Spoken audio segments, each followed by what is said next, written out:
Alors je vais faire une petite transition de l'or noir vers l'or que nous détenons, pour certains d'entre nous, dans un endroit bien à l'abri.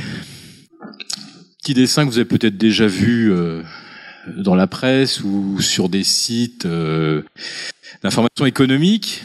Moi j'aime bien.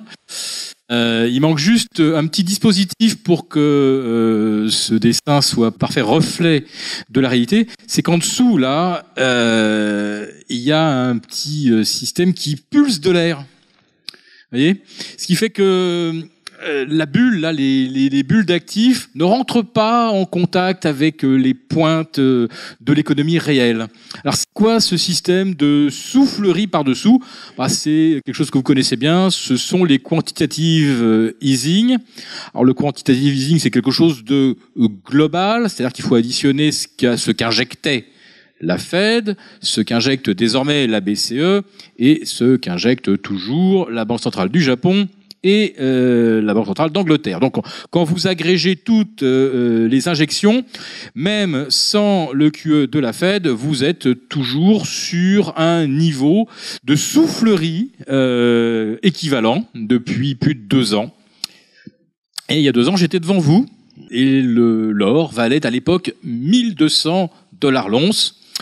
Hier, on l'échangeait entre 1095 et 1105 $. Alors, l'or aurait-il perdu 10% depuis ma dernière prestation ? En fait, non, parce que le dollar s'est apprécié de près de 15% par rapport à l'euro. Conclusion, en fait, si vous détenez de l'or en euros, il vaut toujours à peu près la même chose qu'au mois de janvier 2014. Alors, parmi les grandes victimes dans le secteur aurifère, il y a naturellement les mines. C'est-à-dire que si l'or n'a pas bougé, en revanche, mines d'or, c'est quelque chose d'assez abyssal. La correction est de l'ordre de 60 à 70%. Alors les pauvres producteurs aujourd'hui se retrouvent face à des teneurs de plus en plus faibles, avec des coûts d'extraction qui augmentent. Malheureusement, ils n'ont pas profité depuis 1 an et demi de la baisse du prix du pétrole. Si tel avait été le cas, cela aurait pu effectivement jouer sur leurs marges, coûts d'extraction et de transformation moins élevés. Ça aurait dû leur profiter. En fait, ça n'a pas été le cas. Je donne une coupure sur le micro. Donc, les mines d'or ne profitent pas finalement de la baisse du coût de l'extraction parce qu'elles sont comprises dans le pool des producteurs de matières premières qui sont à l'agonie depuis 2014, depuis qu'on commence à prendre véritablement conscience de l'ampleur du ralentissement en Chine. Et donc, aujourd'hui, un producteur d'or est sanctionné de la même façon qu'un producteur d'acier, de plomb, de zinc, de nickel, etc., etc. Donc, malheureusement, on a une sorte de malédiction globale sur quiconque extrait quelque chose de la croûte terrestre. Cependant, les coûts d'extraction et de transformation ont baissé. Donc à un moment, ça devrait finir par profiter aux mines d'or. Je le mentionne parce qu'aujourd'hui, les mines d'or sont à des niveaux de valorisation absolument surréalistes. Je voudrais faire un petit lien avec ce dont vous a parlé Nicolas concernant le rapport entre l'or et le pétrole. Savez-vous qu'aujourd'hui, il faut 33 barils et demi pour acheter une once d'or? Bon, le calcul est assez vite fait. Qu'est-ce que ça représente 33 barils et demi pour une once? Ça représente en fait, à peu de choses près, le double de la moyenne historique. Le rapport entre le baril et l'once d'or, il est de 17. On est cette fois-ci à 33,5. On est dans une situation absolument extrême qui n'a eu que 2 occurrences par le passé. C'était en 1988. Et puis on l'a revu également en 2004. Après l'explosion de la bulle des dot-com, on était revenu très très bas.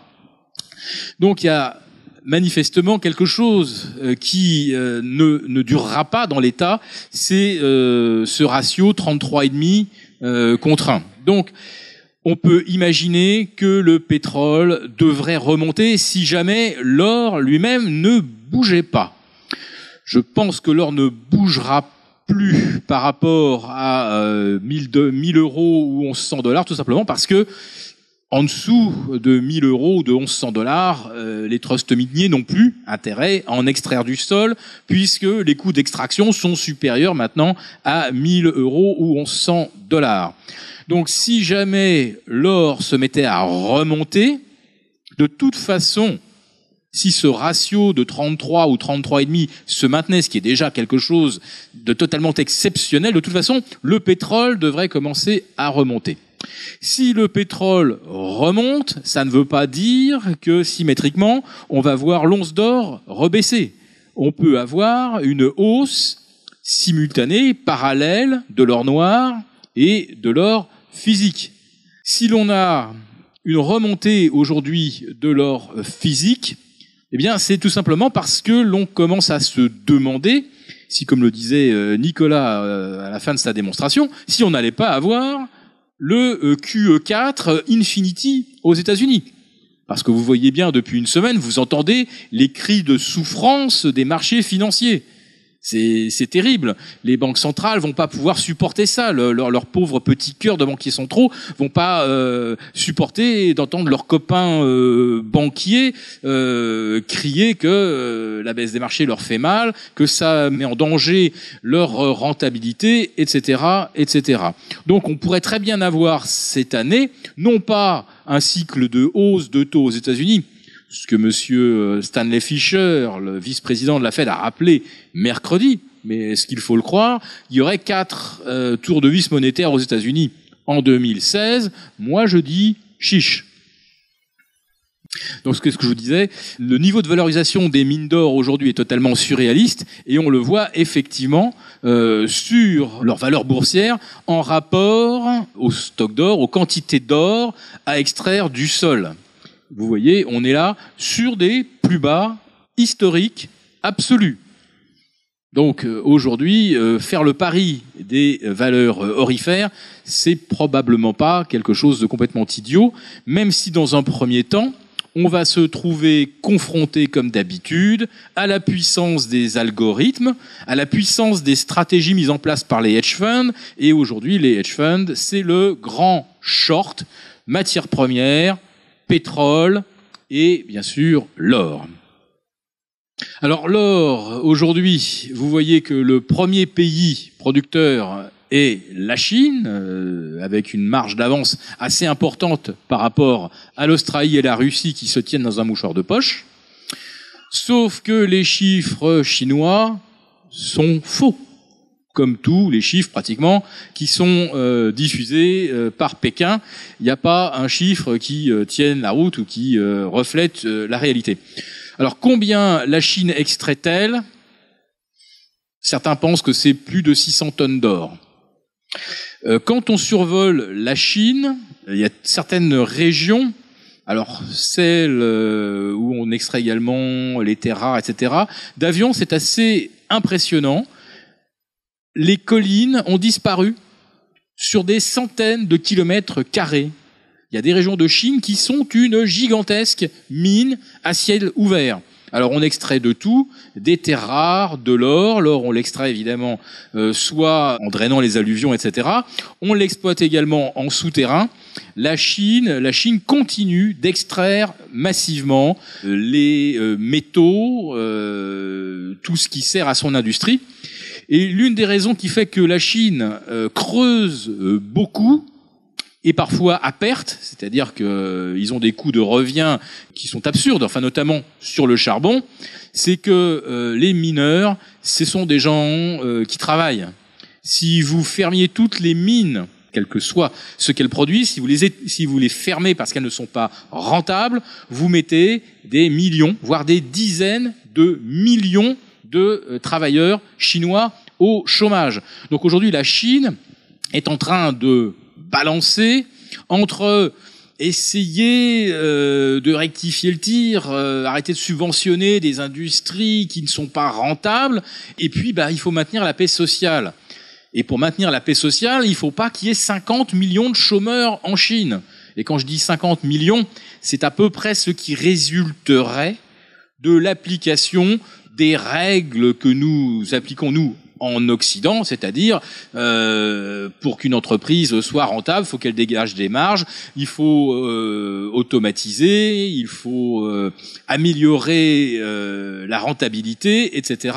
Et le plus souvent, ça passe par des suppressions de postes, par une automatisation de la production, ou si on ne peut pas rendre rentable, même en mettant des super robots et des super logiciels derrière, voilà, on ferme. Voilà, c'est pas rentable et ça ne le sera jamais. Donc on arrête. Et la Chine ne peut pas faire ça parce qu'elle ne peut pas se payer en pleine transition 10 millions, 20 millions, 50 millions de chômeurs.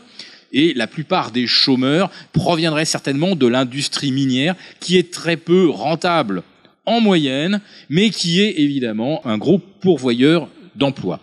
Donc la Chine produit beaucoup d'or. Pourquoi aujourd'hui la Chine est-elle si friande de l'or ? Tout d'abord parce que les Chinois se sont enrichis. Le niveau de vie a progressé, les salaires ont fortement progressé depuis l'an 2000, et donc il y a de l'épargne. Cette épargne, aujourd'hui, les solutions pour les Chinois, elles ne sont pas nombreuses. C'est soit les bons du trésor locaux, pas grand intérêt, soit l'immobilier. Et alors là, les Chinois sont gavés jusqu'aux dents du fond. Pour vous donner une idée, depuis l'an 2000, la proportion de la part de l'immobilier dans le patrimoine global des Chinois a augmenté de 92,5%. Alors le gouvernement chinois s'était dit finalement en 2014, il faudra peut-être rééquilibrer un petit peu les choses pour essayer de ressembler un peu plus à un pays moderne. Dans des pays modernes, on va dire que l'immobilier représente pas plus de 60% du patrimoine. Dans les pays les plus riches, Luxembourg, Suisse, etc., l'immobilier constitue 25 à 30% du patrimoine. En fait, plus on est riche, moins on a de patrimoine immobilier. En Chine, c'est tout l'inverse. Le premier réflexe du Chinois, dont les parents ont raconté les années Mao, etc., la nationalisation globale, le premier réflexe du Chinois, c'est de se dire je vais acheter mon toit, je vais acheter mon logement, et puis je vais en acheter un deuxième, et puis un troisième, ça me fera ma retraite. Parce qu'il n'y a pas beaucoup d'alternatives aujourd'hui en Chine. Il n'y a pas d'assurance vie, il n'y a pas toutes les palettes de placement auxquelles nous avons tous accès aujourd'hui dans les pays occidentaux. Et le troisième vecteur de placement en Chine, c'est l'or. Les Chinois ont toujours eu une fascination pour l'or. Alors ça a été interrompu par la grande parenthèse Mao, mais il fut un temps où la Chine et l'Inde avaient vis-à-vis de l'or, on va dire à peu près le même genre d'appétit. La Chine a pris 40 ans de retard sur l'Inde. Aujourd'hui, l'Inde, vous le savez peut-être, détient grosso modo 20% de tout l'or extrait de la croûte terrestre depuis l'Antiquité. Tout le monde a toujours connu l'Inde accumulant de l'or, et jusqu'en 1950, la Chine également en accumulait beaucoup, puis il y a eu la parenthèse Mao, où la Chine a pris un grand retard. À combien se monte ce retard ? Sachez que sur Terre, la moyenne de détention d'or par habitant est de 30 grammes. Ça veut dire à peu près 5 Napoléons. En Chine, la détention d'or moyenne par habitant est de 3,5 grammes. C'est-à-dire en fait une pièce de 10 francs or, pour vous situer.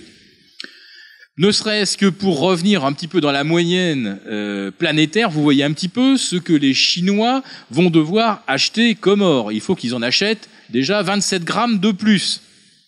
C'est déjà considérable.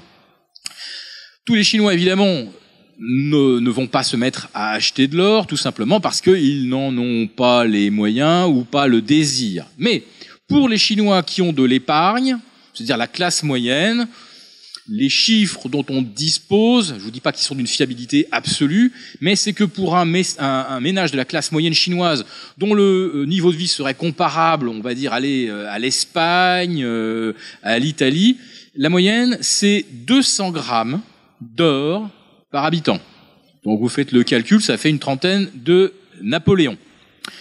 Et si ces Chinois de la classe moyenne voulaient équilibrer en quelque sorte, rééquilibrer leur placement de l'immobilier en faveur des placements en actifs type actions, obligations et équilibrer également en or, il faudrait que la classe moyenne aujourd'hui détienne à peu près l'équivalent d'un lingot d'or. Donc ils en sont à 200 grammes, il faudrait qu'ils soient à l'équivalent d'un lingot.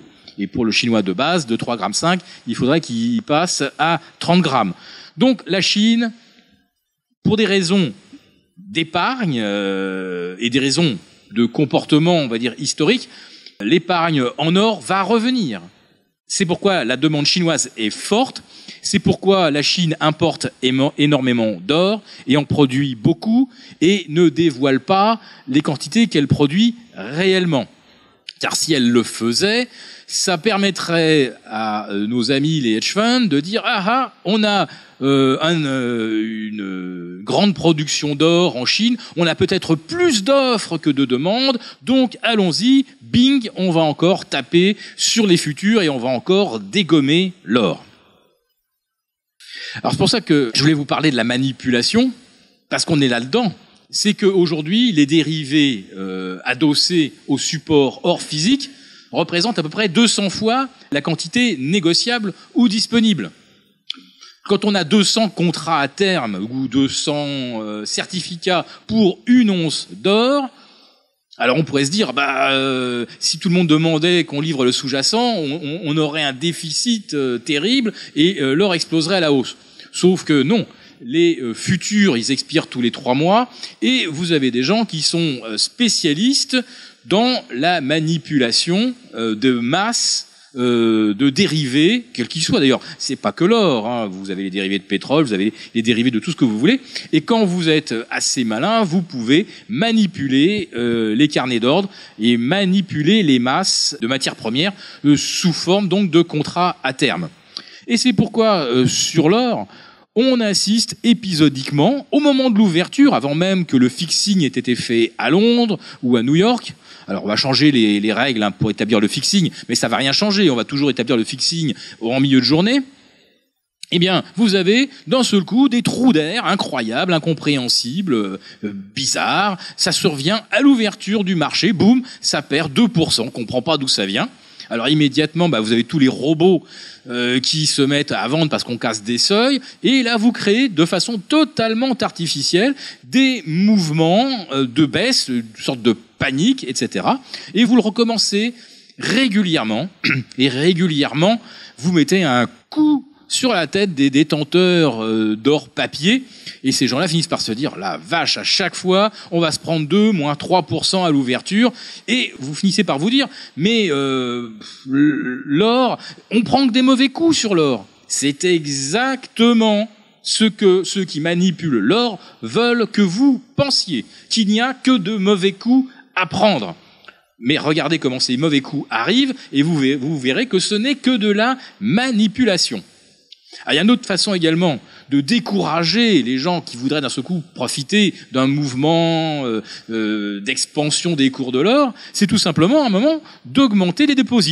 Ah tiens, l'or se met à monter, l'or est volatile, s'il y a de la volatilité, hop, on va modifier un petit peu le montant des dépôts de garantie. Dès que vous augmentez le coût de portage de la position, boum, les gens qui sont allés et qui ont fait un petit coup spéculatif sont obligés de se déboucler. Donc ils réduisent leur position parce que on leur autorise évidemment financièrement, on les contraint financièrement, il y a une répression financière qui les empêche d'accumuler de trop grandes positions. Donc l'or est manipulable, on peut effectivement le faire rebaisser en modifiant par exemple les règles du jeu au quotidien. Alors je vais en revenir à la Chine, oui, je suis assez obsédé par la Chine ces temps-ci. Qu'est-ce qui s'est passé à partir de 2014-2015 ? Comme je vous le disais, les autorités chinoises se sont dit nos concitoyens ont beaucoup trop d'immobilier. Il y a 65 millions aujourd'hui de logements vacants, dont la moitié ne seront jamais vendus, non pas parce qu'il n'y a pas de gens qui voudraient les acheter, mais tout simplement parce qu'ils ne sont pas finis, ils ne sont pas terminés, il n'y a pas d'électricité, il n'y a pas l'eau, il n'y a pas la clim, il n'y a pas de salle de bain, il n'y a pas de cuisine, il n'y a rien. C'est absolument invendable. Bon, il y a ce stock d'immobilier, c'est de l'immobilier idiot. On en a remis une louche d'ailleurs après 2008, on a relancé l'économie chinoise au travers de l'immobilier, les gens ont replongé. On s'est dit, en haut lieu, maintenant, il faut arrêter ça. Donc, on va faire en sorte de faire monter la bourse. Très très bonne idée, puisque pendant qu'on décidait de faire exploser les cours à Shanghai et Shenzhen, c'est là que les profits des entreprises chinoises ont commencé à baisser. C'est là qu'on a commencé à parler véritablement d'entreprises absolument non rentables, et d'entreprises qui d'ailleurs, au lieu de faire leur activité soit d'industriels, soit de prestataires de services, beaucoup d'entreprises chinoises non rentables se sont mises à faire des prêts. Oui, des prêts.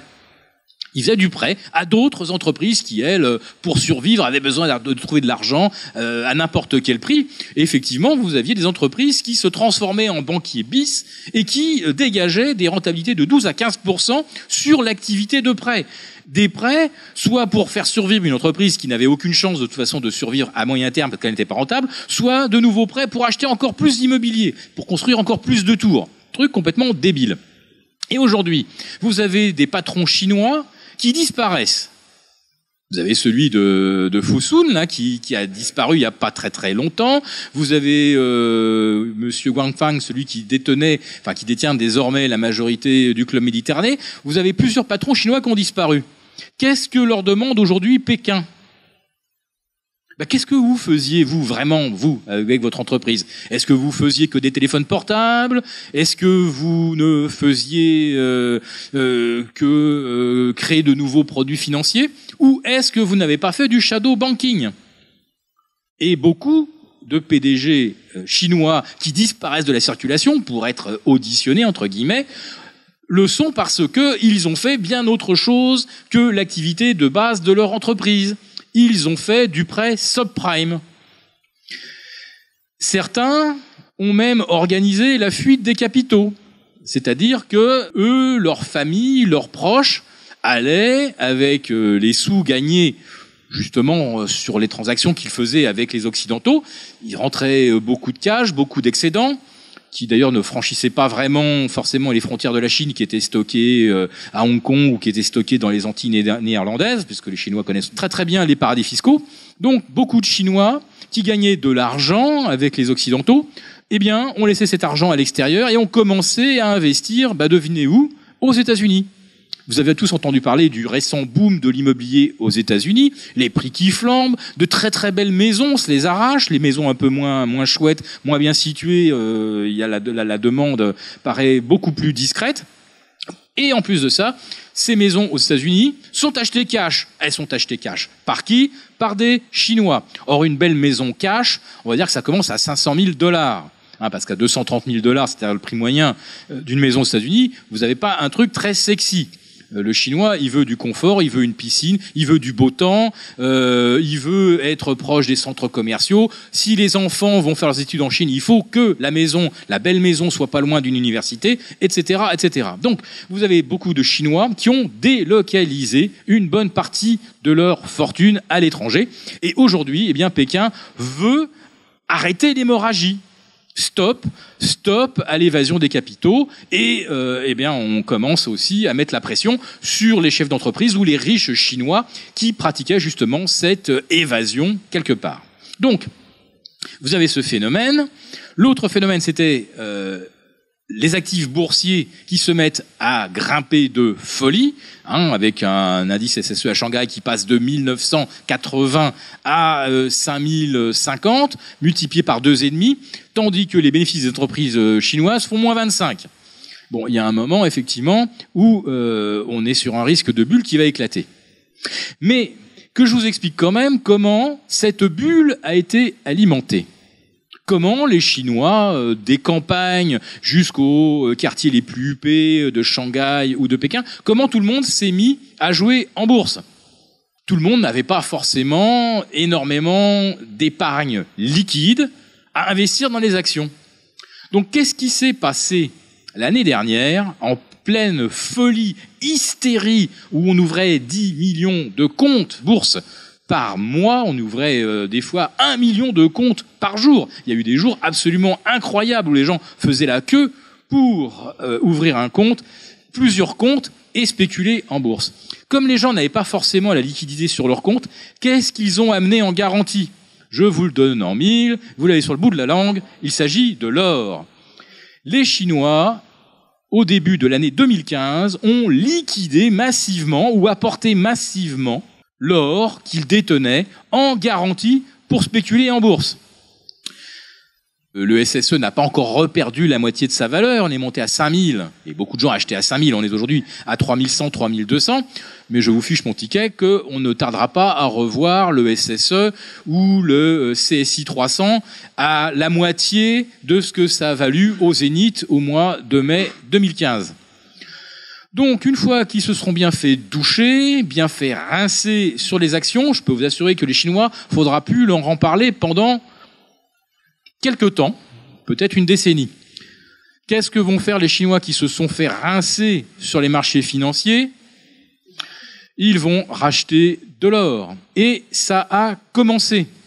Ça a commencé. Et c'est pourquoi, en plus des tonnes d'or extraites par la Chine, eh bien, vous avez énormément d'importations d'or qui arrivent par la Suisse, qui arrivent par Hong Kong, qui peut arriver par l'Australie. Et aujourd'hui, on a beaucoup de mal à estimer réellement les quantités d'or importées discrètement par la Chine. Moi-même, je ne peux pas vous apporter de chiffres, je ne les ai pas. Tout ce que l'on peut essayer de comprendre, c'est quelles sont les quantités d'or vendues aujourd'hui chaque semaine dans les boutiques. À Shanghai, Shenzhen, Guangzhou, dans les grandes villes, vous avez un petit peu comme à Paris, rue Vivienne et autour de la Bourse, des boutiques qui vendent de l'or. Mais elles ne font pas que ça d'ailleurs. Elles vendent de l'or, mais elles vous prêtent aussi de l'argent. Vous êtes toujours en Chine, toujours pas loin de personnes qui vont pratiquer une activité de prêt un petit peu connexe à ce que font les banques. Donc, aujourd'hui, les boutiques à Shanghai, Pékin, etc. vendent énormément d'or. Alors, pour les riches chinois, je vous le disais, le benchmark, ça va être le lingot. Donc, ils vont acheter des lingots. Pour ceux qui sont aujourd'hui à 200 grammes d'or et qui veulent amplifier, ils achètent soit du lingotin, soit ils achètent du panda. Du panda or, c'est-à-dire des pièces d'or, et ça a énormément de succès. Donc là, depuis que la bourse a commencé à se torcher en Chine, les gens sont de retour, retrouvent bien sûr l'appétit pour l'or, et c'est ce qui explique qu'en Chine, évidemment, vous avez de très très belles perspectives, et pas seulement sur les 6 prochains mois, mais probablement pour les prochaines années. Alors vous nous dites, oui, les Chinois vont revenir acheter de l'or. Mais après tout, est-ce qu'ils ne pourraient pas acheter du dollar ? Puisque finalement, le dollar, c'est l'or plus un rendement de. Rendement de, aujourd'hui, autour de 2,15, 2,20 sur du 10 ans, 2,95,3 sur du 30 ans. Sauf que du 30 ans, vous ne pouvez pas en acheter puisque c'est la Fed qui a tout acheté. Donc là, le marché du 30 ans n'existe quasiment pas aux États-Unis. Donc, on peut être tenté d'acheter du dollar, sauf que pour mettre fin à la fuite des capitaux, Pékin a décidé que c'était pas plus de 50 000 $ par personne et par an. Donc, avec 50 000 $, évidemment, on peut plus acheter une maison à 500 000 $ aux États-Unis. Donc, le dollar ne peut plus servir de refuge au-delà du seuil de 50 000 $ pour les gens très riches. Qu'est-ce qu'il leur reste comme alternative ? Faire des bons du trésor chinois, pas très sexy. Acheter des obligations à haut rendement qui ne sont que des subprimes, mais on veut dire avec un indice de volatilité probablement très supérieur à ce qu'on avait aux États-Unis en 2008, c'est quand même risqué. Ou si on joue les subprimes chinois, il y a intérêt à pas être le dernier à sortir si les choses tournent mal. Donc, pour les riches chinois, faute de pouvoir acheter du dollar, ils vont probablement eux aussi se mettre à acheter plus d'or. Alors vous voyez sur ce tableau la chute des devises. Alors il n'y a pas le peso argentin qui, comme vous le savez, a été dévalué autour du 20 décembre, dévalué de moitié. Mais on voit bien que pour beaucoup de devises, à part l'euro et le dollar, détenir de l'or, ça préserve la valeur. Un Brésilien, un Argentin, un Mexicain, il est bien content d'avoir de l'or plutôt que sa devise nationale. Alors évidemment, il pourrait, c'est vrai, détenir du dollar, mais là aussi, on est sur du rétablissement de contrôle d'échange dans de nombreux pays, parce que évidemment, il y a un moment où il faut un petit peu arrêter l'hémorragie.